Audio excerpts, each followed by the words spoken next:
Hello, my name is Jim Turk, and I'm the director of the Center for Free Expression. And I would like to welcome you to today's session.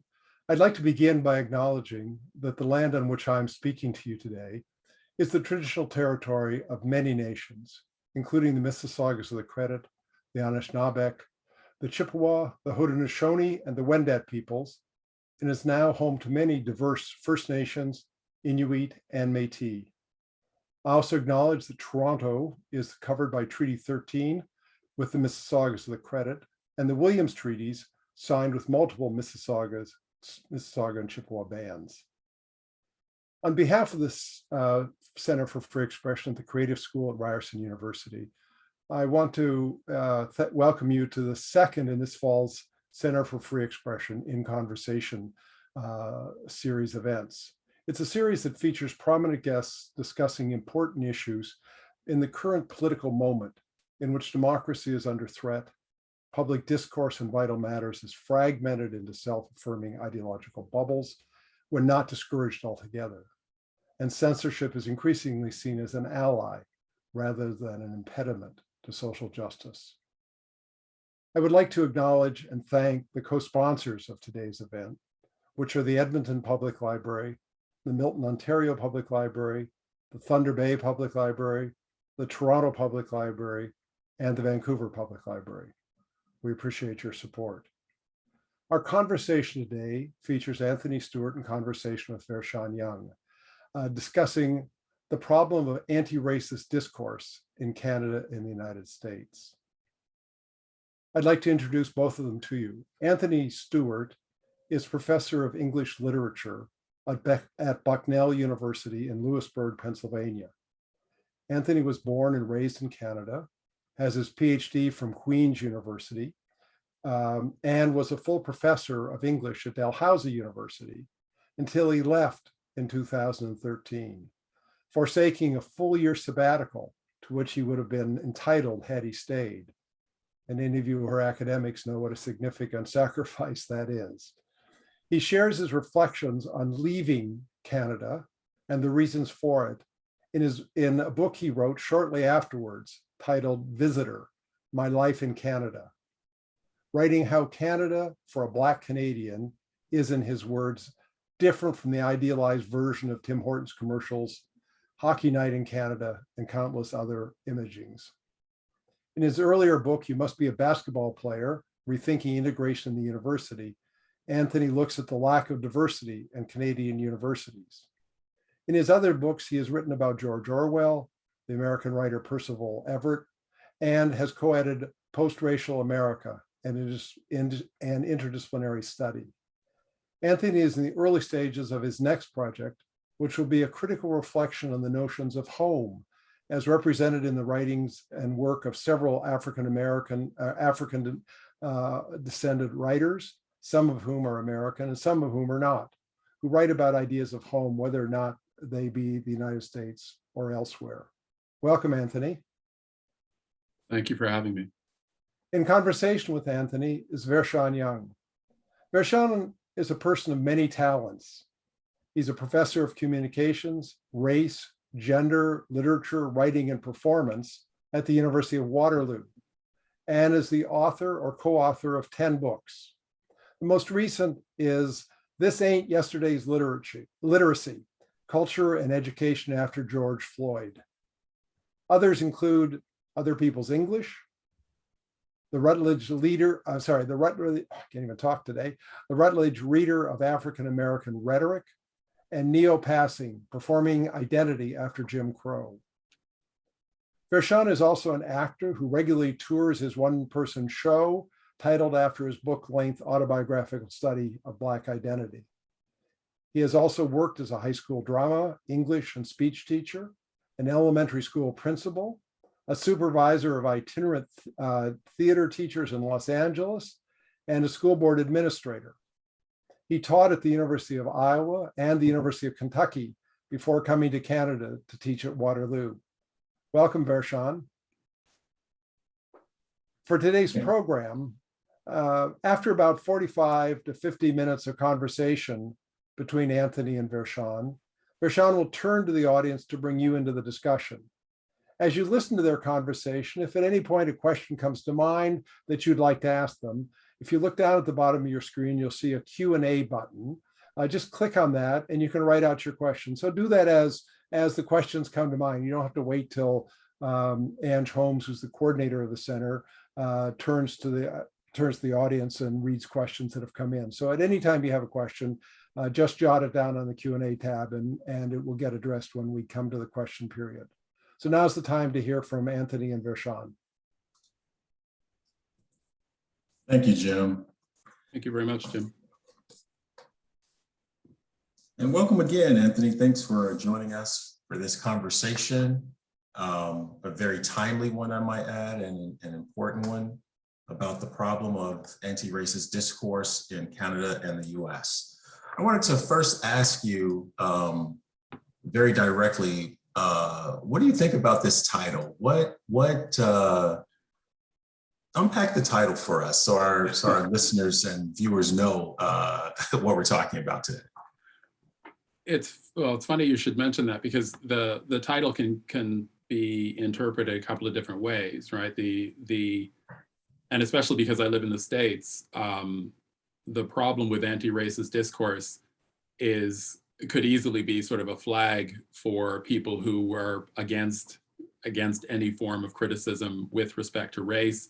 There are a lot of, as you probably know, there are a lot of school boards and state legislatures who have been making arguments overstates it. They have been making statements about outlawing critical race theory as they understand it, and they don't understand it accurately at all. But basically, their version of critical race theory is any mention of any mention of race that is negative or reflects negatively on the United States and its history.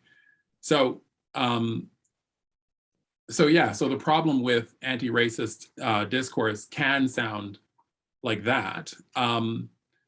What I know the title to mean is that that anti-racist discourse in and of itself is not enough to strip it down a bit. Just saying you're anti-racist here, I see that as sort of, you drive a Prius, you recycle, maybe you compost, you vote Democratic, and you have a Black Lives Matter sign on your lawn. And as long as you're doing those things, you're anti-racist and your work is done. And I think that as we work through what anti-racism actually means, part of what it means is that we have to recognize, like, if you're going to take on anti-racist work in any kind of credible way, you have to recognize that racism is not something that one solves or eradicates. Anti-racism has to be a long-standing commitment, because racism, like any form of oppression, changes over time, right? And if you think about just the different types of the different type of racism just over the course of the 20th and into the 21st century, the dominant form of racism over the course of time, from just sort of straight up Jim Crow and physical torture and violence, to something more subtle, like what has been happening basically since 2008, when a Black man had the temerity to get himself elected as president of the United States. You realize that racism changes over time, so your strategies to combat it have to change over time. And if you're in it for the short term, to say you're anti-racist, and then 6 months from now you're frustrated because racism hasn't disappeared, irrespective of all your work, then you've kind of missed the point. So when I think of the problem of anti-racism, that's partly what I'm thinking of too. Thank you. So what is the problem? What is the problem of anti-racist discourse in Canada and the US? You can take them separately if you wish, or combine them, as there may be a relationship between the two. Does Canada have a problem in having a discourse of anti-racism? Well, we were talking before we went live for this. I moved to the United States in 2013. I have been told a lot by the relatively few Canadians that I'm still in touch with when we speak about this, about all the things that have changed and improved since 2013.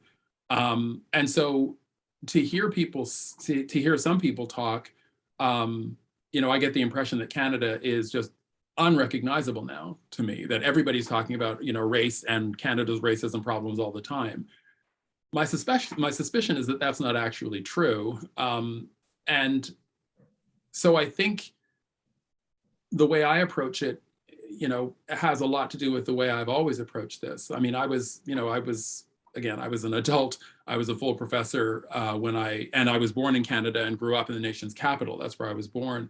And so my sense of Canada's commitment to discussions of race, and by discussions of race, I mean in the public sphere. Like, I mean the Globe and Mail, I mean the CBC, I mean Maclean's magazine.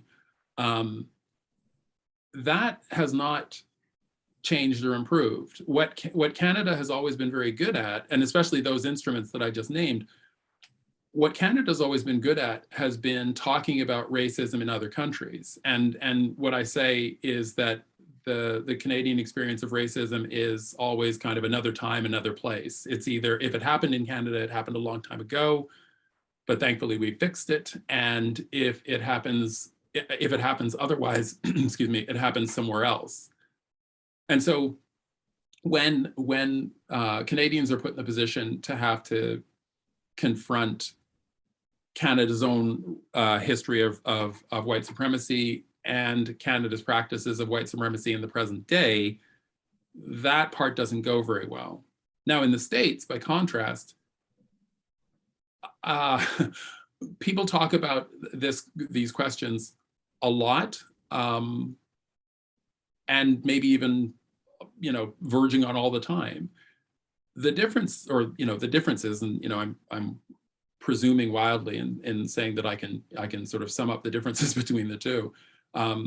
But some of the differences have to do with people now having very, very clear places that they can go to get very, very specific and recognizable versions of discussions of race in Canada. So or race in the States, I mean. So if it's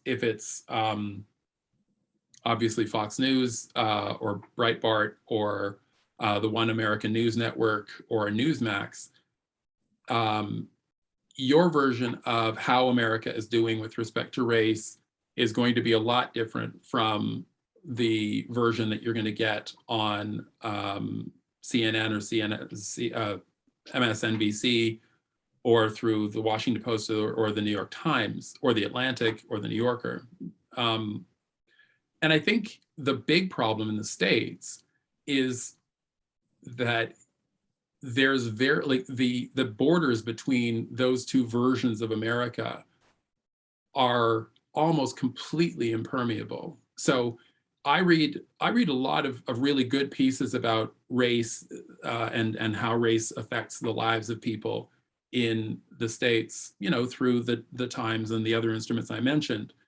But I'm also aware that the people who most need to be reading those things never see them, because they're sealed off in this other place where the only people who complain about race are people who just won't get a job, or and the sorts of things that you used to hear when Reagan was president, but you still hear now. So in a lot of ways, the similarity is storytelling, right? What it comes down to, and you have your doctorate's in English, my doctorate's in English, so we know this. What it comes down to is the stories that people tell, and now more and more who's around to hear them.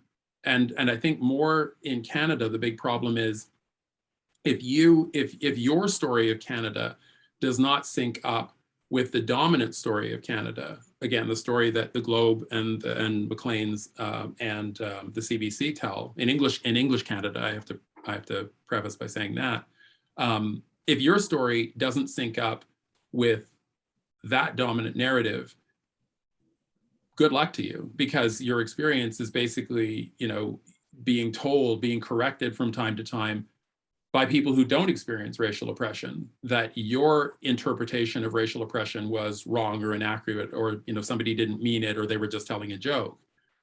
In the States, for all of the other things that are wrong with the States, you can find, again, in the public sphere, you can find a version of your story that will be reflected back to you. And so in the States, as a Black man who was born in Canada, I get to exist. And this is not to say that I'm pretending I'm American, because I'm not. And I'm reminded every day that I wasn't born here. But having my experience and my reality reflected back to me is something I never really experienced in Canada. I want to hear from you what that reality and experience was or is, and what wasn't reflected back to you. But before you answer that, let me give you an example that supports what you're saying from my own experience. Sure. Yesterday, I had the rare opportunity to be able to shift through Netflix. And I landed on a Dave Chappelle's most recent comedy special on Netflix called Closure. And I was floored by his comedy special. Now, I have watched the previous three that started out in like 2016, 17, and sure. One was for every year. And then now there's this one in 2021 called Closure. And although he had represented snippets of what I would consider at least a viewpoint about interracial relations that I have had, this one on Closure was like my experience to a T. Like, I was listening to him and it was like every joke he told, which was a critique of interracial relationships, I was like, yeah. I see myself as an academic. I have had every experience that he told.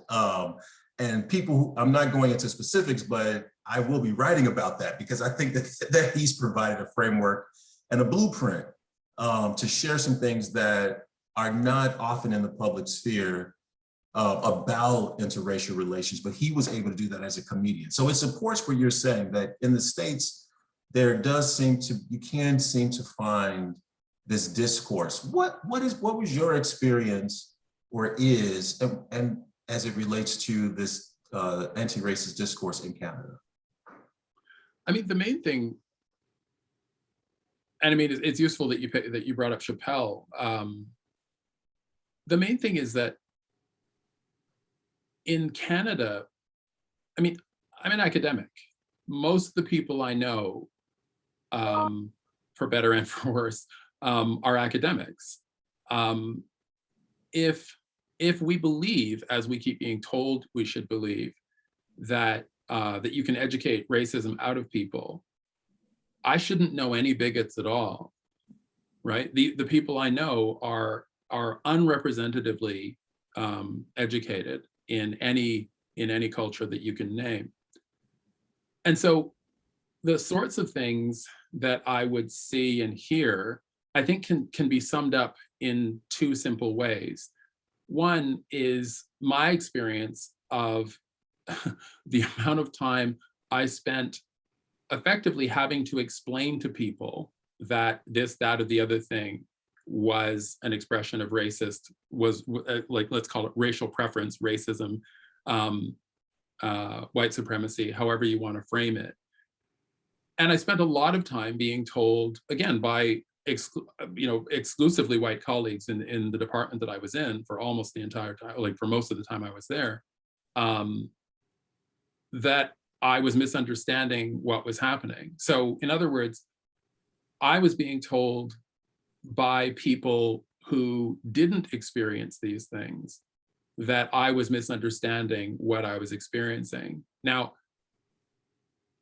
I'm a cisgendered man. I don't lecture women on, feeling safe on a dark campus at night.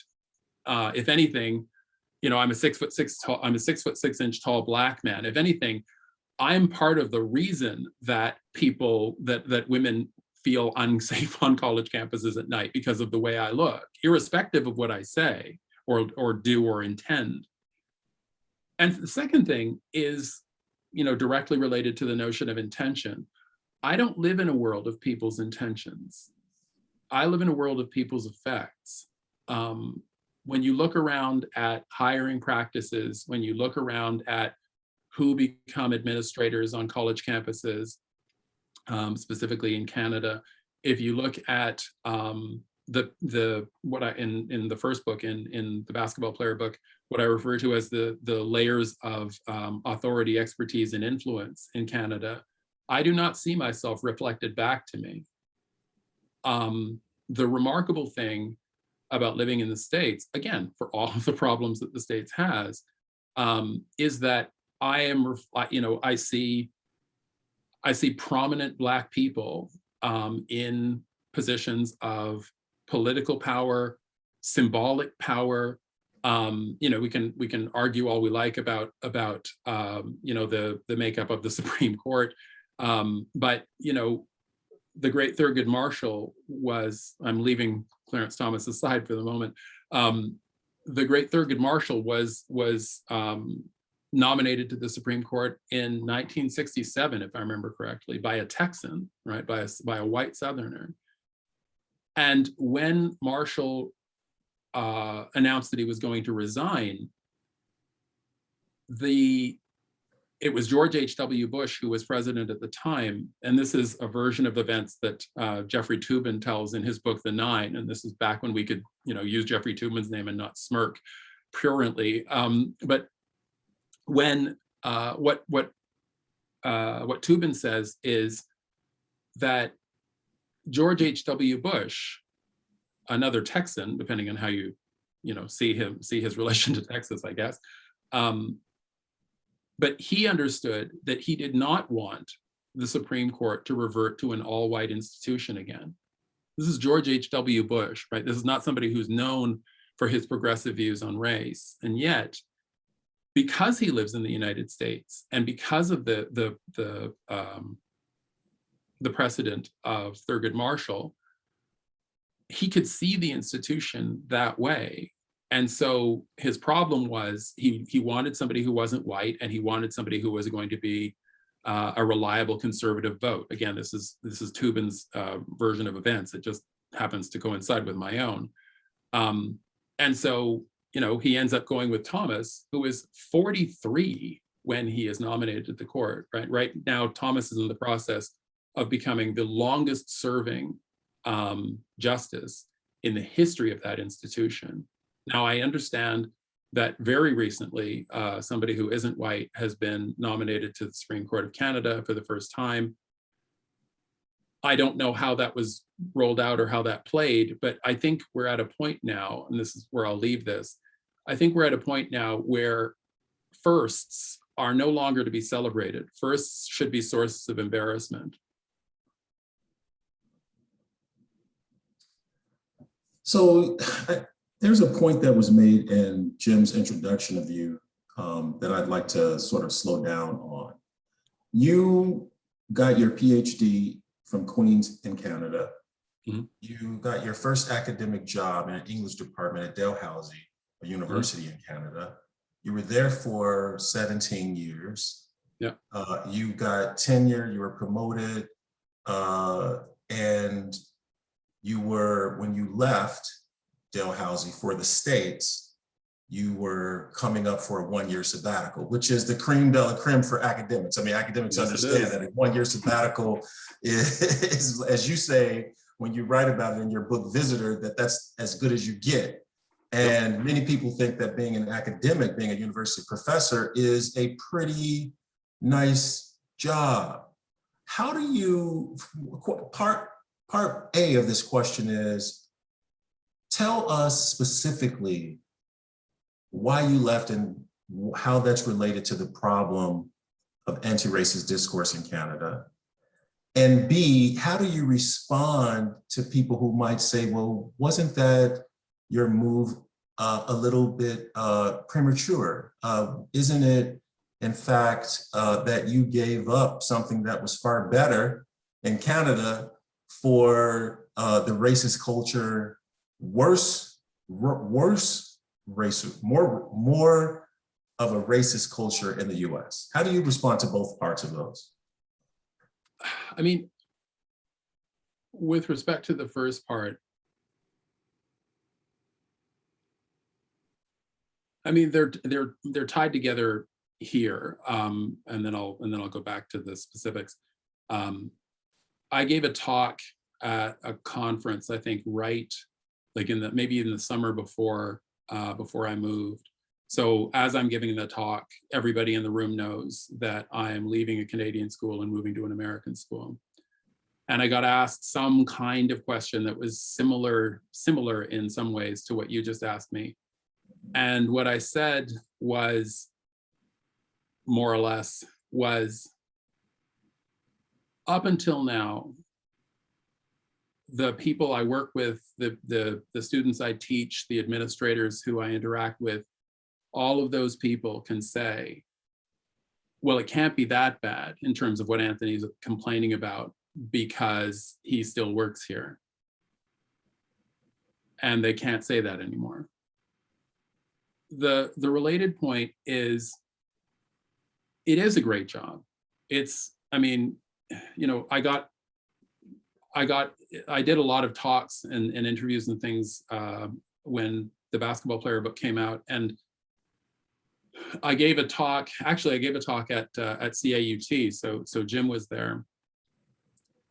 And somebody complimented me on my courage for the kind of work that I was doing and the kinds of things that I was saying. And it was coincidence. The CAUT used to meet in Ottawa. I grew up in Ottawa, so my parents were able to come to the talk.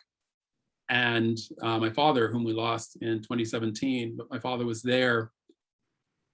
And so I answered the question, and I'm thinking about my father as I'm answering the question. And my answer was, more or less, again, you know, I'm paid and I'm paid pretty well to read, write, and think. I was flown to, you know, this place and put up and given a per diem or given a, you know, an honorarium to give a talk to this group of people. Nothing that I do requires courage. The only thing that surprises me sometimes is that other people don't do the work this way. But I also said that when you get right down to it, the people who show real courage on college campuses are the custodians, the food service people, the people that a lot of us, you know, are pretty good at ignoring. A lot of those people are people of color. But the difference between what masquerades as courage when I do it and what's real courage when some of these people do it is, if one of these people is insulted in some way, in some big or small way, right? And most of racism, as people who experience racism know, most of racism is the little indignities, right? Most, like 99% of racism is the little tiny things, but they add up. And so that person who gets slighted in some way, but because that person has responsibilities to their family, to their friends, to their community of people, they endure those slights and indignities silently. If that happens to me, I can write about it, I can talk about it, and people will listen to me. Same with you. And so my point to this person was, if you're looking for somebody whose courage, you know, whose courage you want to admire, look to that person the next time you see one of them in the building where your office is. What was interesting about this is my father didn't go to college. My father didn't go to high school. And my father, so I say that just because my father didn't go, you know, didn't spend a lot of time in academic circles. And I thought I had my tone under control when I was answering the question. And I'm talking to my father a bit about it. I'm talking to my father and my mother a bit after the talk. And my father kind of sidles up to me and he says, "You were really angry at him, weren't you?" And I mean, he was my father. So, you know, if anybody'd know about my mannerisms, he would. But what was telling was, of course I was angry at him. And I was angry at him because I was thinking about my father when I was telling the story, right? My father is one of those people that people like the people in that room would easily ignore. And so there's a lot of that kind of thing. You know, I mean, I'm sort of contingently enough of an insider within the academic world that I have a pretty clear sense of how that part of the academy works, right? The ways in which we're not really required to see people who aren't like ourselves as human beings in some strange way. That's worrying to me, because that relates directly to, again, the other point, which is why academic departments, and again, in the basketball player book, I focus on what I call the big three in the humanities, English, history, and philosophy departments. Why those departments tend to continue to look the way they do in Canada. You're not going to hire somebody if you don't see them as a person in the same way that you see yourself as a person. And so, what Jim mentioned, the book that I'm in the very, very early stages of about home. One of the things that I'm trying to work out there is a very simple thing. Well, it sounds very simple, but it isn't. And that has to do with the ways in which we imagine, whether or not we can imagine other people as human in the same way that we imagine ourselves as human. And the thing is, we think we imagine ourselves as human all the time, but we don't. We assume our humanity, which is a different thing. We imagine our humanity, like, as an example, I imagine my humanity, or I imagine somebody's humanity when I think about my little boy, because my little boy is, and every parent knows this, my little boy is a different guy basically every day. And so in one way, he's the same person, and in other ways, he's a completely different person. What I have to do with my imagination is I have to reconcile the ways in which he's similar and the ways in which he's different. That's really hard. But I do it because he's just so inexpressibly important to me. I do it because I love him. The question we have to ask ourselves is, how many people are we willing to do that kind of hard work for? And so when you realize that you're around people who don't, but who think they do, then you have choices to make. And because of the kind of job that I do, and because of the success I've had at doing it, I was in a position that I could move, and I could move in a way that was significant to people, because yeah, the position I had did look like a good gig, and in most material ways, it absolutely was.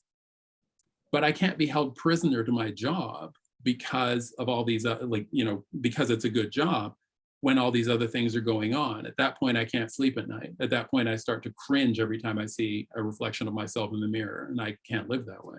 What was going on? Can you be specific? Oh, well, watching, for me, it was mostly decisions over hiring. I watched a couple, I heard about, because I sort of absented myself from a couple of these things, but I heard about a couple of bad performances, like bad sort of job talk day performances that a couple of white guys had given. But they were given the benefit of the doubt and they were hired. You know this and I know this. If I have a bad day, I'm not getting that job, because somebody else has to imagine.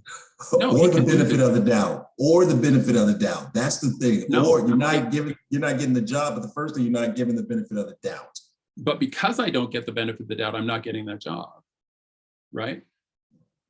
The related point, and this came up, and I said to somebody afterward that that this was sort of, the first, if I left here, is what I said to this person, this episode was going to be, one of the reasons, was sort of one of the first reasons as to why. And this had to do, without getting too into the details of it, this had to do with a spousal appointment. And one of the things I tried to draw to my colleagues' attention was that I was in favor of spousal appointments because I was in favor of diversity appointments, because they're both preferential hiring practices that are intended to have some sort of, sort of effect that isn't directly related to, in quotation marks, the best candidate, and we can argue over what that means. And I was struck by how a couple of people who, were the kinds of people who'd made a lot of noise about diversity and this, that, and the other thing, had not recognized that. The school I was at, and I don't know if this is still the practice, but it was when I was there. The school that I was at, Dalhousie in Halifax, was they used to have an admissions policy that for their for the med school, where something like 80% of the incoming class was reserved for people from the maritime provinces, for applicants from the maritime provinces. Now, when you know how small the maritime provinces are, and if I remember correctly, it didn't include Newfoundland, because Newfoundland has its own med school. When you realize how small that percentage, the percentage of the Canadian population lives in Nova Scotia, Prince Edward Island, and New Brunswick, you realize that this is a really, really big affirmative action program for people from the maritime provinces. Nobody calls it that, but that's what it is. And I've never heard anybody complain about that. But if you want to set aside a couple of positions for people who aren't white, you are going to hear about it. Similarly, the Supreme Court the Supreme Court of Canada has long had a practice of regional representation, right? And this is leaving aside the fact that 3 of the justices have to be from Quebec because of the Napoleonic Code and avoiding ties, et cetera. So six justices come from the rest of the country. And again, when I lived there, there was a simple practice that, if a justice from a certain region retired, then the justice was to be replaced by somebody else from that region. That's affirmative action. That's not, sort of just making sure that you have the best in quotation marks, 9 justices on the Supreme Court. So the point is, affirmative action in some ways is okay. Affirmative action in other ways isn't. And the line that gets drawn in terms of what's okay and what isn't is race. That's not good. Because if you recognize that and you're on the other side of that line, you have to just accept that that's okay if you live in Canada as a person of color. And again, you have to ask yourself if those are the conditions under which you want to live. Are the conditions better in the US? They're different.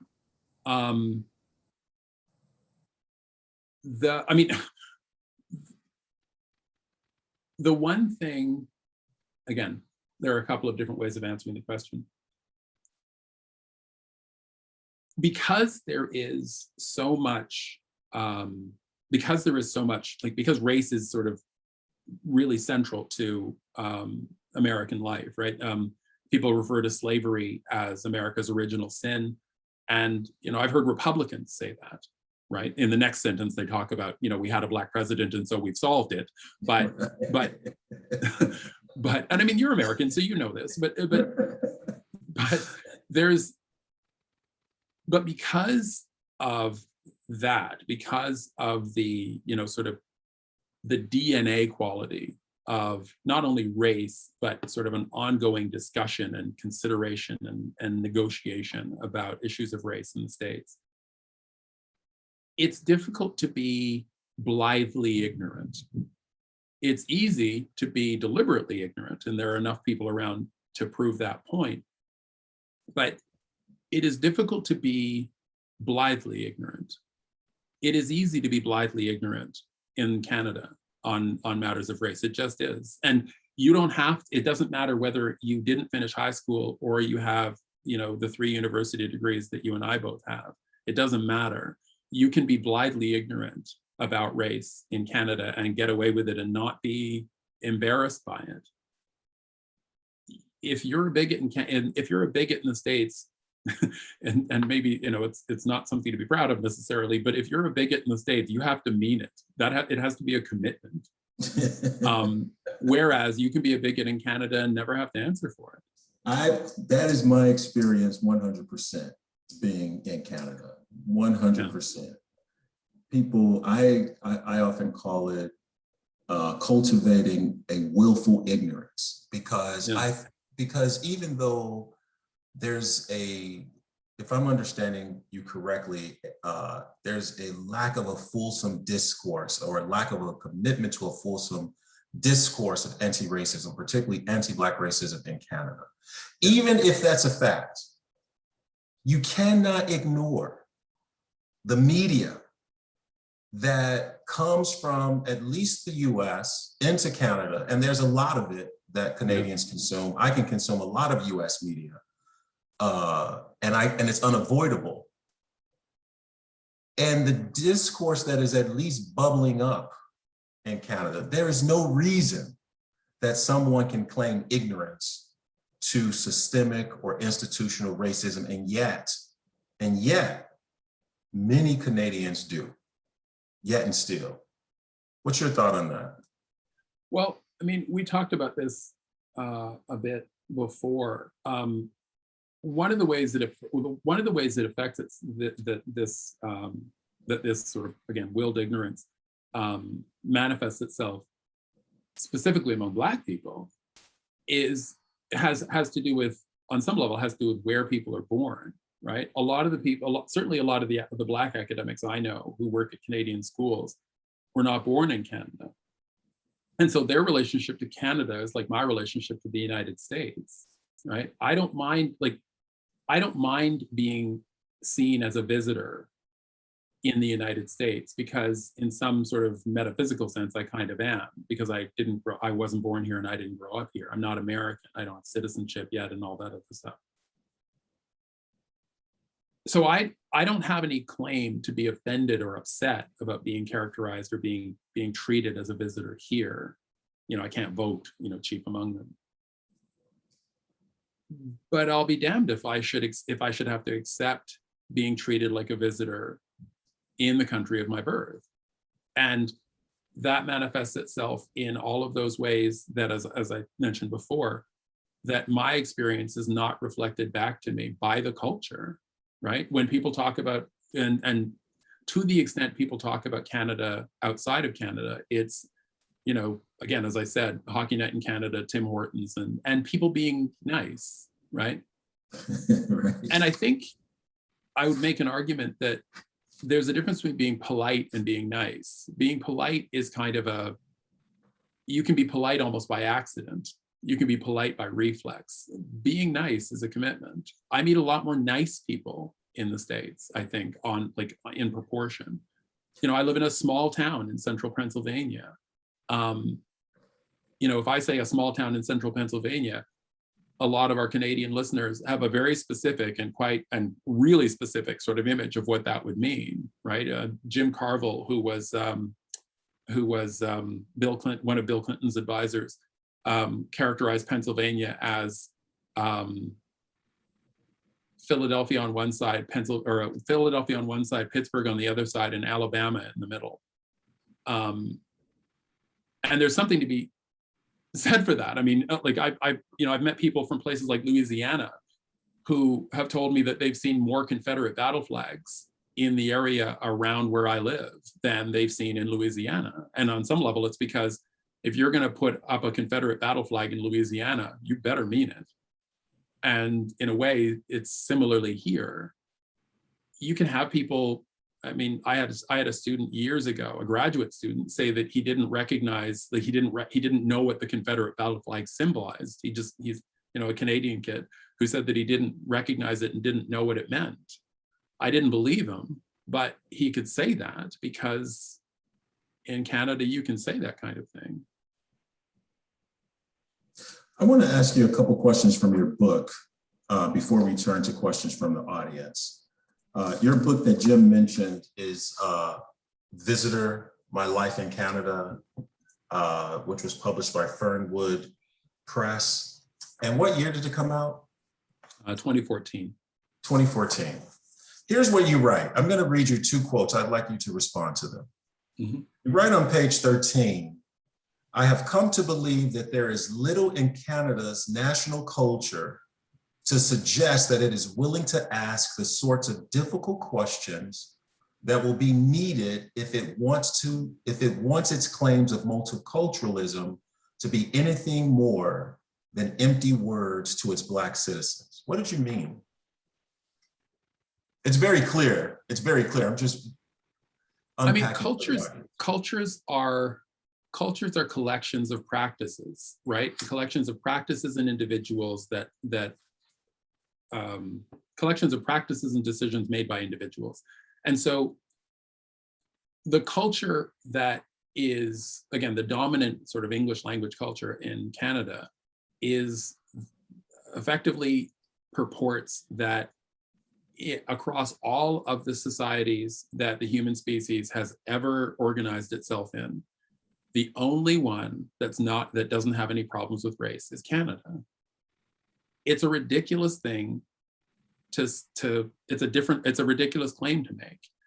The related claim, of course, is if you can get somebody to acknowledge that Canada has problems with race, is at least Canada's not as bad as the United States, which is, again, a low bar, but also an oversimplification because of all the ways that Black Americans will tell you that, again, that they feel seen in the United States in ways that they feel erased in Canada. And so the ways in which the Canadian culture is gatekept and safeguarded to make sure that that view of Canada is the dominant view of Canada for Canadians, like for people living in the country, is the only way that story holds up is if everybody accepts that the experiences of a certain segment of the population are to be ignored. If you do that, if you agree on that, then that is the narrative and that holds up. What you see here with things like Black Lives Matter, for instance, is, and not just Black Lives Matter, because there's been a lot of discussion over the course of COVID about the rise in anti-Asian bigotry as well. What you see here is a really sort of multifarious and complicated commitment to hear the stories from more people, more different types of people. And I think than is the case in Canada, where you hear basically a lot of stories from basically the same people. What is it about Canada that allows that disposition you're describing, or that the set of circumstances that you're describing to sustain? What is it about Canada that allows a truncating of anti-racist discourse? There's very little external pressure that's put on it. If nobody puts any pressure on your structure, and here it's a narrative structure, you have no need to worry about its integrity.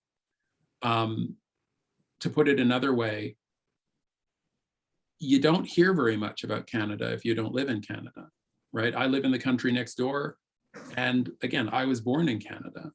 I did not know that. I stumbled across the fact that there was a Canadian election recently. I stumbled across that news completely by accident, something like a week before the election, because I hadn't heard anything about it. The sorts of stories that make their way, the sorts of stories from Canada that make their way into the American press, are things like the residential school story, for instance. That made it to the radar, but for the most part, it doesn't. By contrast, everything that happens in the United States, people hear about everywhere, and people talk about everywhere, and people have opinions about it. And so America ends up having an awful lot more to answer for because a lot more people are asking questions. Canada doesn't answer as many questions because they're just not being asked in the same way or by as many people. And does that make that makes the problem worse, right? When Absolutely. you say that makes the problem absolutely. worse. That it's not an excuse, it's not a way out. This is not something that is a good practice. This makes the problem of racism worse in Canada. Absolutely, because then you're put in a position when, when one or many of those indignities happen to you, before you can even sort of seek any kind of redress, especially in the institutional setting, you have to convince a lot of people that it actually was what you know it to be. And the problem here is you have to convince them about something that they have willfully cultivated as an understanding. Yeah.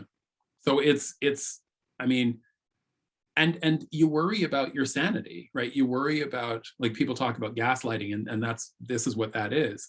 You worry about your ability to just sort of make sense and be sort of accurate in your understanding of your experience of the world. It's a real, like, it's an existential problem. But Anthony, if what you're saying is true, and I take it as, quite plausible, if not true, I'm in the choir probably, but there are immigrants of color, the Black people of color in Canada that would disagree with you, isn't that true? Yeah, well, I mean, my parents were both born in Jamaica, and so I knew, growing up, I knew, a lot of people who probably would have seen themselves in the way that you just described. But I do think that, part of where the hope that I have, because nothing I have said would suggest this, but I am an optimistic person. It's why I keep talking about these things. The hope that I have lies in the fact that part of what changes over the course of time in a place like Canada is the percentage of people of color who are born in the country. So my parents, my mother immigrated to Canada from Jamaica in 1962. My father immigrated in 1960. These two people from this subtropical island who were very young and emigrated to this place, to this very cold place individually. My parents met in Canada. So it always, it's a story that I tell people because it's always remarkable to me. But my parents don't have the same claim on Canada that I do because they weren't born there. I have a different claim on Canada because I was born there, because it's the only citizenship I hold, right? I travel under a Canadian pass. I still travel under a Canadian passport. It's the only citizenship I have.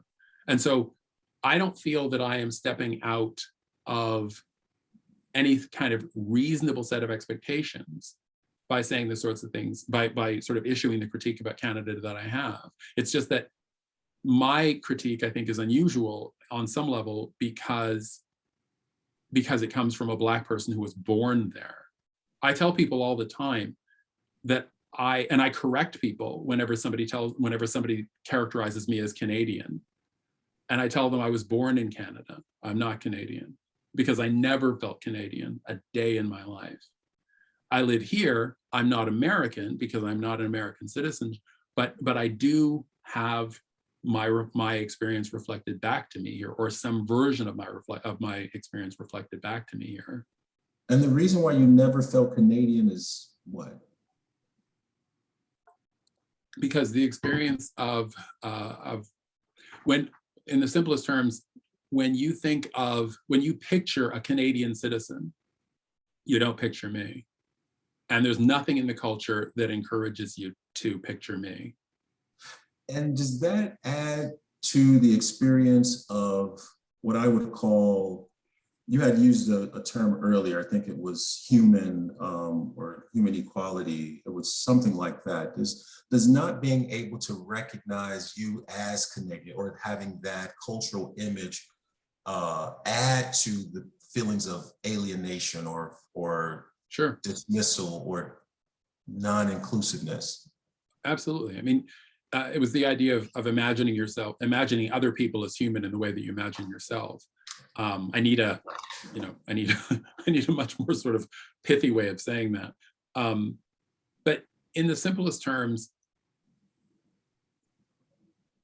in order for you to do justice to somebody else, you need to see them as deserving it in some way. It's why I had a real problem with the word tolerance, when tolerance was kind of the word that people in diversity, equity, and inclusion, before it was diversity, equity, and inclusion, would use. Because tolerance is something that tolerance is something that the tolerator can bestow, but they can also rescind it. I don't have any stake in being tolerated, right? I only want what other people want, and right. The difference between me and them, between me and other people, is that I have to actively and explicitly lay claim to those things. I don't get to take them for granted. Now, I don't see this as a complaint. I think I'm a better teacher because I don't take any kind of status that I may have access to for granted. I think I'm a better friend and a better person in a lot of ways because I don't take any of those things for granted. But I'm not gonna lie, it'd be nice to just walk around for a day being able to take those things for granted, but that's not the world I live in. Here's the things, people in this particular cultural climate are reluctant to put racialized identities to these experiences. I am not. The reason why I'm not is because when you don't put the racialized experience, it's very difficult for some people call the majority culture, white people, to really understand what this means. Sure. That white people can take for granted their humanity on a daily basis. That people of color, particularly Black people, cannot take that for granted, that we're going to experience our lives as humans, period, on a daily basis. That's why I think it's important. I'm going to read one last passage from your book, and then we're going to move to the audience.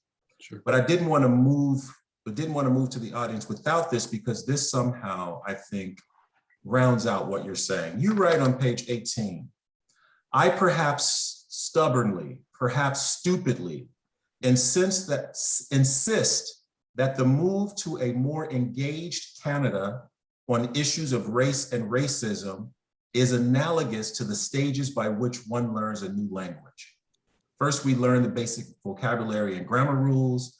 Then we start to put thoughts together, although at first we think in our native language. And the third stage, fluency, is only reached when we can think in that new language. You say this, Canada is at the stage of basic vocabulary and grammar rules at best.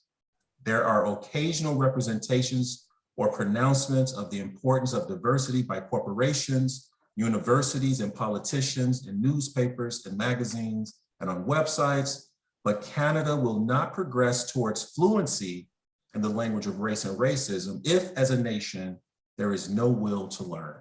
Can you unpack, give examples?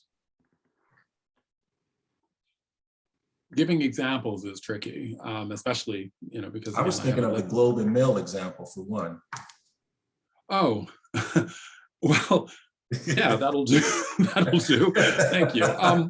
So I submitted a very short kind of opinion/experience piece to the Globe, I think, over the summer, and the simple point was that one of the many inadequate binaries that we can impose to make a distinction between Canada and the United States is that the United States is a for better and for worse culture, and that Canada is a for better or for worse culture. And my argument is that for better or for worse formulation, which is the one we're used to, is dishonest when you get right down to it, because for better or for worse suggests we get a choice. For better and for worse is at least more accurate in that we only know the one without the other. We only know better because we know worse. And what you get in the States is people arguing over for better and for worse. What you get in Canada is a sort of an imposition, sometimes subtle and sometimes not so, an imposition of for better or for worse. So I submitted the piece, and I got a really quite bewildering email back from an editor at the Globe telling me that they weren't going to take the piece because they'd had something on race not too long ago. And I was just baffled by that, you know, because it suggests, like, one, I can't imagine an editor from the New York Times or the Atlantic ever saying that. They'd say the piece isn't any good, or we're not interested in this because it doesn't do this, that, or the other thing. But and again, you know, academics get writing rejected all the time. That's not the point here. But the idea that we'd had something like this, and you know, I was pointed to what the piece was, and I eventually read the piece, and my piece isn't anything like this one, but it's written by a Black person. I think somebody who also doesn't live in Canada at the moment, but grew up in Canada, and I guess that's enough, right? But when I refer to a gatekeeping of the national narrative, that's the kind of thing I mean. The ways in which the story that gets told about, again, to be specific, about how Black people are treated and how Black people's experience in Canada is, this is not entirely by accident, right? That's how cultures work. That's how cultures define and develop themselves, through the stories they tell, through the stories that people hear, but just as importantly, the stories that don't get told and the stories that people don't hear.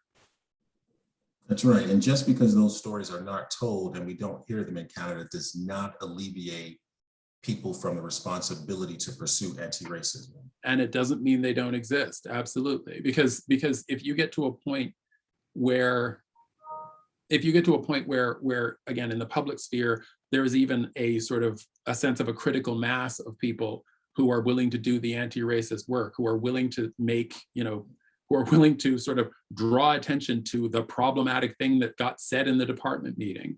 The moment when if a Black student has a problem with something that a teacher said in a class, and maybe this teacher's been saying it for years, but there haven't been any Black students in the class, and so they've been able to say it unproblematically. When if that student complains to the chair or the dean or somebody else, that the student's complaint is taken seriously, as opposed to merely dismissed as a misunderstanding, as something that person couldn't possibly have meant, right? And we've all had that experience of being told that somebody couldn't possibly have meant that. And what you're told at that moment is the effect on you doesn't matter, right? The effect on you isn't the issue here. The issue here is this person's intention, and gosh, what we might have to do if we recognize that this person's intention ended up producing some sort of reckless outcome that they weren't willing to take responsibility for. Yeah, we're going to have to get Jim to make these a little longer because there's so much here. We're going to turn to the audience in just a second. I keep saying that, but just this thing about intention, you said it a couple times, and I just want to throw something out there.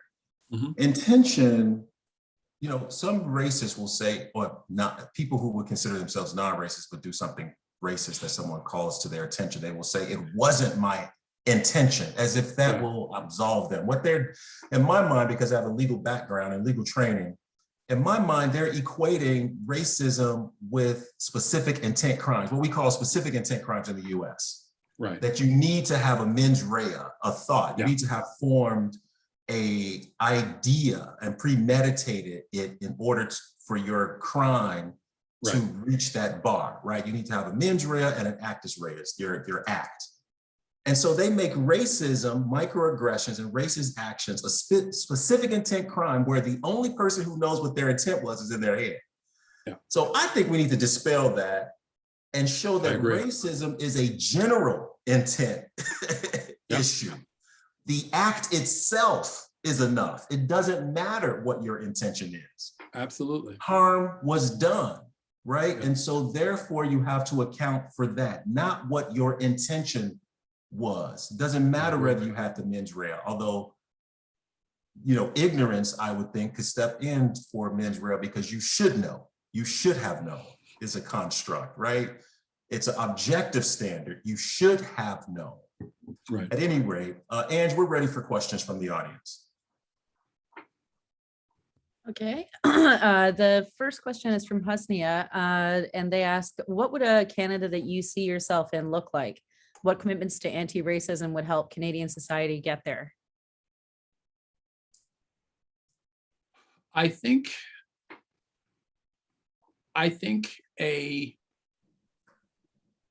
it's those moments when we get to a point where things like positions like, I don't know, again, because I haven't lived in Canada for a while, I'm thinking of, you know, whoever does the 6 o'clock news, if the 6 o'clock news still exists on television, but you know, sort of those sorts of institutional positions are occupied by people who do not conventionally look Canadian. So, and they're not in those positions just to talk about the experience of not looking Canadian, but they're actually imbricated into the fabric of Canadian life, such that eventually, when people think about what it looks like to be a Canadian, they don't picture, you know, sort of a white middle-class Canadian. To put this another way, when you think of what the United States, like when you think of what an American looks like, it is a very complicated thing to imagine what an American looks like, because Americans look like basically the world. Whereas Canada still is very much almost curated to look a certain kind of way. And when I say that, you know, I don't want people saying, you know, my taxi driver was, you know, my taxi driver was Somali, right? I say in the basketball player book, I think, although it may be in Visitor, but I say in one of them that when Canada started talking about itself as being multicultural, I don't think people meant, or people intended that to mean, you know, sort of non-white food service workers and taxi drivers. Maybe they did, which, and that's a multiculturalism I don't have any commitment to. But it's the idea that being Canadian can start to resonate with people in ways that it does not resonate with people now. Because again, the people who spend their time not looking Canadian, some of those people have lived in the country longer than the people who are telling them or reacting to them in ways that suggest that they don't look Canadian, or they don't look Canadian enough. And we're ready for the next question. Yeah, the next question actually is for you, Vershawn. It's from Jenna. And the question is, Anthony has told us about differences in his experiences of racism in Canada and the US. Vershawn, would you characterize the differences of your experiences of racism in the US and Canada? Yeah, I'll take a stab at that. My experience with racism in Canada has been worse than my experience of racism in the US. Far worse. I have never, ever been called the N-word in the US, as I mentioned in one of my other previous talk like this. When I go out the house in Canada, I'm expecting some conversation to come up from somebody and to use the N-word while they're talking to me. For no reason, like as if it's just common. My daughter, who's 8, asked me the other day, why do white people not like us? Now, I've never told my daughter that white people don't like us. But the thing is, she's lived in Canada for the past 7 years. She's 8. When people disrespect you, even when they do it with a smile, when people have a low regard for you, it comes out in their mannerisms towards you. When she asked me that question, she was asking me about white Canadians, not white Americans. And she had a felt sense that people had a low regard of her because of her race. That's what she said to me. And I have observed at her schools, the little white kids and their parents, how they would treat my daughter. And I would just observe, because I didn't want to be that overbearing, anti-racist dad that's like, why are you guys not including my daughter? But to watch that is extremely hurtful. That a little girl will come up to my daughter who's just playing ball in the open court before school starts and say, we're not playing with you today. I mean, for no reason. I just brought her to school. They learn this behavior and it becomes acceptable, and none of those parents intervened. Now, in my Black neighborhood where I grew up in the US, if a kid came up and told another kid for no apparent reason, we're not playing for you today, some parent would say, you're behaving badly, that's not appropriate, you must include the other child. None of the parents around did that. This is just the tip of the iceberg. I can go on all day. It is and don't get me talking about the university experience. I mean, we can go on forever about, I'll give you one example in the university experience. I'll try not to name anything in particular, but I am currently on the board, what we call FAL, the Faculty Association. And we were having some conversations about anti-racism, but a lot of the people on the FAL board would say, we need to start talking about the work that we're here to do for the faculty at large, as if we are not faculty members. And if there's no faculty members who are of color, who are experiencing issues, and that we also need to talk about that. That is an effect of racism. To think that other discussions are more important and that this is taking away time for the bigger picture, even though there are people who are on the FAL board who are minorities, non-white. It is an insult to say these things. And they hide behind what I believe Anthony has been saying, this ignorance, as to say, I didn't intend it. It doesn't matter. It was spoken up. It was brought up in public. That means that you have to give attention to it. And the disregard is an effect of racism. Ange?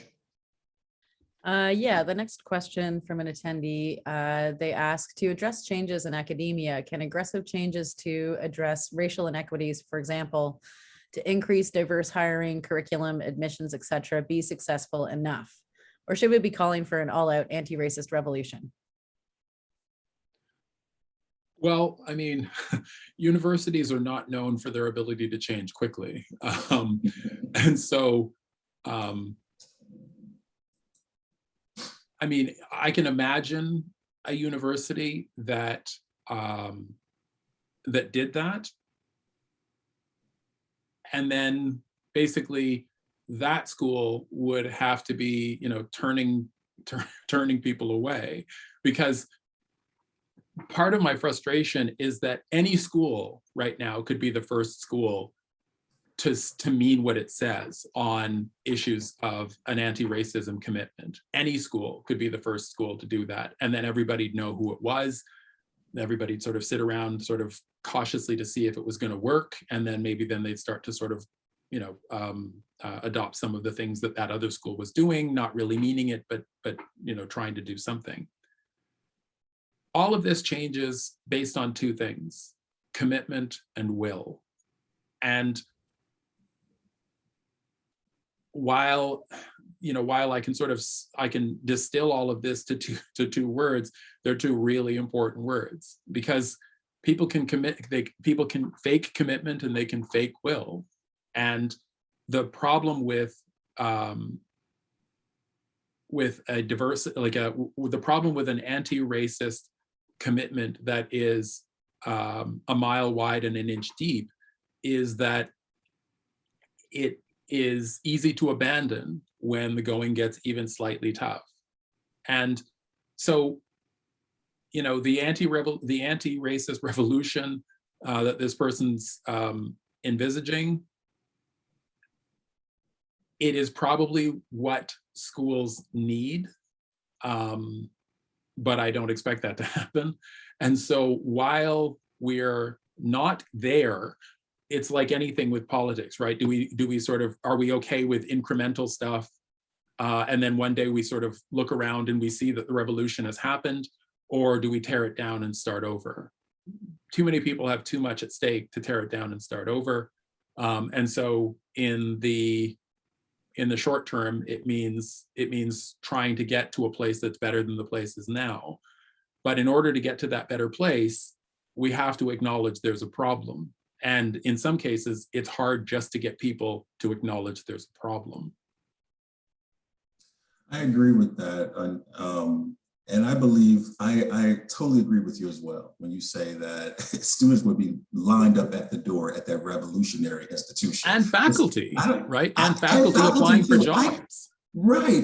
It baffles my mind why people think the opposite, that we can't do this because we will lose students or lose this or whatever. That doesn't seem to be true. The opposite seems to be true. And if I could just say one other thing, you may if you do that with a school, maybe you lose exactly, maybe you do lose some students, but those are the students you want to lose, right? Like, I mean, that's okay. And I'll say one other thing, and Vershawn, you know this because it's happening at your school for one, but there have been a couple of announcements recently that have gotten my attention about Canadian schools that are making sort of cohort hires, like opportunity hires, as they're sometimes called, where schools are, sort of actively trying to diversify not just their applicant pool, but what their faculty look like by making sort of bunch hires, like group hires. And that in the short term, that is one way of getting us to to some place that we need to get to. Hopefully. Because it is amazing to me, Anthony, that it took the protests after George Floyd for my own institution, the University of Waterloo, to recognize that there was only 2 Black professors in the Faculty of Arts at all, and like 4 or 5 tenure track professors in the entire Black tenure track professors in the entire institution that employs hundreds. And they couldn't see that that was an issue or a problem, or how that would affect someone's sense of themselves on campus and working.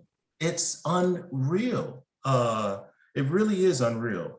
I happen to think though, Anthony, that the fundamental problem, there's 2 fundamental problems. One is, it is a shame that people of color are labeled radical because they want to be considered equal to everybody else.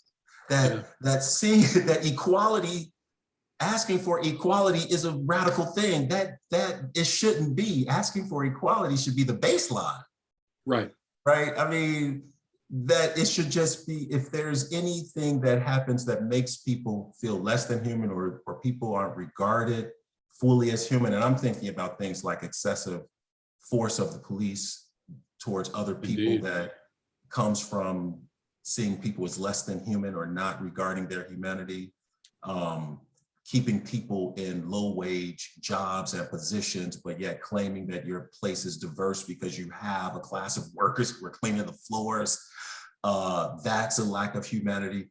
That's one problem. The second problem is the insistence on white supremacy to center itself in every conversation. So for example, when you have these issues I'll give you an example, Dave Chappelle, for instance, and not just white supremacy, but white masculinity and its supremacy in particular. Dave Chappelle said in his comedy show, and it was very irreverent. He says a lot of irreverent things that he was like, just wait, it's gonna get worse. I was like, how can it get worse, Dave? And it did, you gotta hear it.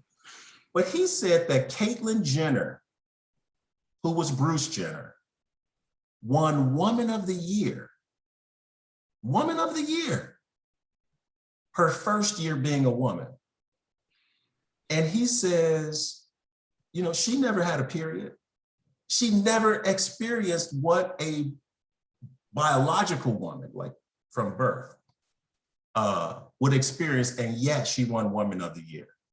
And as he went on, he was claiming that she was able to do that because of the reference to her previous gender, that she was had been a white man, that would never occur with a Black transgender person.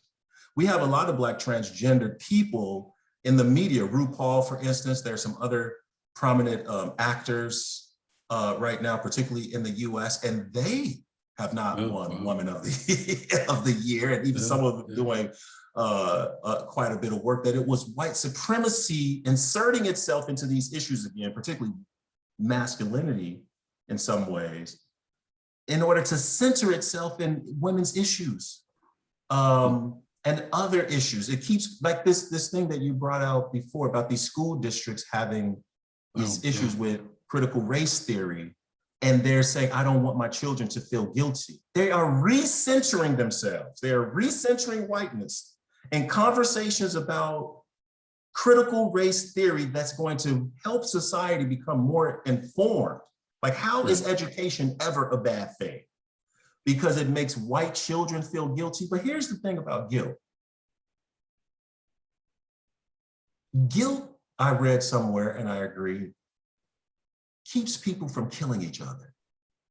Guilt keeps people from harming each other. You feel a little guilt, it might keep you from doing something harmful to another person. What's wrong with feeling a little guilty, or parents having the conversation about the histories of these countries and what people that look like them have done and how they have benefited from it over the longue durée? That's not enough guilt to not teach critical race theory. As a matter of fact, that might be some pretty good guilt. What do you think? But there's, I mean, one of the interesting things implied by what you just said, and it gets back to the question about the revolution question from before. Part of the problem that is, especially in sort of institutional settings like universities, part of the problem is that in order for these issues to be really kind of legitimately vetted and discussed and addressed and countered, people who are not used to thinking about the circumstances under which they were hired might have to start thinking about the circumstances under which they were hired. Now, in one way or another, Vershawn, you think about that because in all kinds of ways, people make you think about it, about the circumstances under which you were hired. So do I. But if you have spent all of your, not even all of your professional life, all of your life, full stop, never having to think about the circumstances under which you got this, that, or the other benefit, the prospect of having to think about those circumstances, like, you know, I got this, oh, well, I got this because of this, and actually I got that because of that other thing. At some point, there are going to be a lot of people who just are not going to be down for that. They're just not going to be interested in doing that kind of archaeological work. And so, because one of the things we haven't talked about is self-interest, right? Rebecca Traister, who writes about a lot of, she's a feminist sort of cultural critic, and she talks about the fact that in North America, and you can say this about basically every wealthy industrialized nation, we actually live under regimes of minority rule, right? When you think about the percentage of straight white guys in any given society, they do not make up the majority. It just feels that way. And so her point is that if you are working on a circumstance of minority rule, you have to do things to maintain minority rule. One of the things she talks about is proximal advantage, which is basically sort of giving crumbs to members of what the larger population that you know to be the majority, basically everybody else who isn't a straight white guy, so that you can keep that large group of people from kicking your doors in. And so one of the things that we have, like one of the ways that white supremacy expresses itself, and you've pointed this out with respect to gender, is through the maintenance of the interest of a very specific minority within the population, straight white guys. And so one of the ways to get to a better place is figuring out a way that we can have that conversation as well, right? Because, but again, that's a difficult thing when you have spent all of your life just having advantages accrue to you through an accident of birth. I think we have time for one more question. Angie, is there a short question? Yeah, well, all of the questions are really great. Unfortunately, we're not going to get to all of them, obviously. I'll go to the next one. When faced with that, but it's a joke, it wasn't my intention, gaslighting that is aimed at diffusing any mention of racism, how does one stand up for themselves? How can one maintain a sense of sanity? Wow, that's, I mean, short questions and long answers. I mean, now we get back to all the other things like interest, power, privilege, all that other stuff.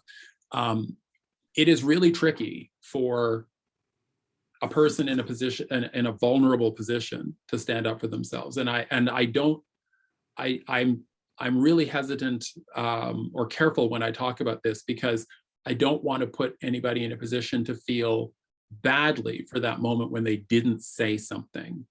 Because there are circumstances, and here I'm thinking of both of my parents just off the top of my head, there are circumstances where not saying something, yeah, it's going to eat at you, but you keep your job, or then you're not the, the troublemaker or whatever else it is. And I understand that, and I defer to that in a lot of ways. I will say, and this gets back all the way back to Vershawn, to one of your questions to me from when we were talking before about the good, the good job that I have. One of the reasons that I was able to leave a good job and get another good job is that I had a good job that I could leave, and that I wasn't going to end up, on the street, that I wasn't going to end up worse off because of something, because of this decision that I made. Because as often as not, the person who says that, who says the dumb thing that they can then sort of get away with or sort of stand over by saying that it was just a joke or they didn't mean it. I mean, as often as not, the person who says that kind of thing is in a position of power or authority over the person who's been insulted. Right? And so it is really, really complicated when you get to that point where you end up feeling badly because you didn't say something. I could talk for the next hour just listing circumstances where when I think about it, I think about this person that I should have said something to, or that person I should have said something to. What you can do is you can make sure that what you learn from that is something that you can apply the next time you're in a position to understand somebody whose experience isn't like yours, and you can be better the next time that happens. Because that's also something we all do, right? We're all in a position at some point where we are called upon to understand the experiences and circumstances of somebody who isn't like us. And, I have another list of people and another list of circumstances where I didn't rise to that mark either. Or if you are a person of color, to understand people whose experience is like yours. It works both Sure, ways, absolutely. right? Yeah, right. So that you understand. This is part of what I think you bring out in the article that was rejected by the Globe and Mail, and you have advice at the end of it, right? Isn't this pertinent to that? What was that advice? What is that? Those words of encouragement? Oh, you're not crazy and you're not wrong. Yeah, I mean, I have started saying that to junior colleagues, to junior colleagues who are people of color, to students who are people of color, because and at some point I will start saying it to my son, right?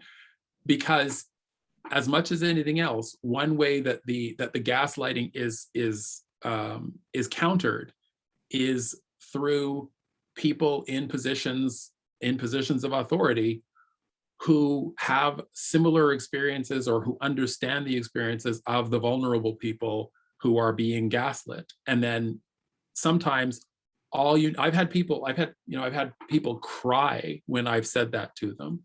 You're not crazy and you're not wrong. And just telling somebody that, like, it's, again, it has a lot to do with my own commitments and how I do my job, because I can do my job this way, is to make sure that people understand that there are going to be people around them, at least they can hope that there are going to be people around them who are not going to simply tell them that person was joking. I've known him for years and he'd never say that. He's not that kind of person, as if there's only one kind of person who says hurtful, thoughtless things. But if you're in a position to be able to make sure that person understands you're not crazy and you're not wrong. I'm a full professor. I'm a full professor now at the second school that I've been a full professor at. And the number of those kinds of slights, big and small, that I've just lost track of. But what I keep inside of me for moments when it is needed and necessary is not any individual episode or slight, but just the sense, the wherewithal to be able to remind somebody, or maybe tell somebody for the first time, that a person in a position of authority really understands what it's like to have been insulted in the way that this person was insulted, and that they're not crazy and that they're not wrong. And embedded in what you said is a difference when we were talking earlier about the benefit of the doubt. Right. When someone says something horrible, let's say, I'm going to put terms on it so we can be unequivocally clear. When a white person who is otherwise seen as liberal, benevolent, a do-gooder, progressive even, we might say, says something or does something that is a microaggression or insult, or has a particular view that is unsavory against immigrants or people of color, and they express that, and then someone says something about, a person of color says something about what that person said. I had just had this experience last week. I tell you not, I kid you not. No, I'm sure where that's the true. Majority of the people rallied around the guy who said the bad thing and gave claims about his good historical goodness in their relationship. You get all the testimonials. Right, with him, with other white people. Yeah. Oh, he's great. He's never that bad. He's not this. He didn't mean that. He was not even in the room to give his own account about the badness or the goodness. And no one was willing to accept the other person's perspective about the experience. Yeah. So yeah, you have captured it right on what they say, the hammer on the nail. Jim, I'm sorry that we are running out of time. I have to turn it back over to you because we're at 5:30. Well, I can't thank the two of you enough. I mean, that was such an engaging, personal, but profound conversation. And for your willing to be shared, put yourself in line to have those kinds of discussions for all the rest of us. We're very grateful, and it was quite moving. I would like to tell the audience that the video of today's session will be posted on the Center for Free Expression website tomorrow. So if you found it worthwhile, please share with your networks the link to it and encourage others to watch. And I want to thank those of you in the audience for taking the time to be with us today. Our next event is going to be in 2 weeks, and it's going to feature Samir Gandesha, who is director of the Institute for the Humanities at Simon Fraser, in conversation with the Ontario College of Art and Design University's Charles Reeve. And they're going to be discussing a related and equally difficult topic, challenging racism in anti-racism. Their conversation, as I said, will be 2 weeks from today. 2 weeks from tomorrow. It'll be on Wednesday, October 20th at 4 p.m. And if you want any information about that event or about any of our past events or our upcoming events, go to our website, cfe.ryerson.ca. And again, a special thanks to Anthony and Vershawn for a really powerful session today. Thank you for joining us. Absolutely. Bye-bye. Thank you.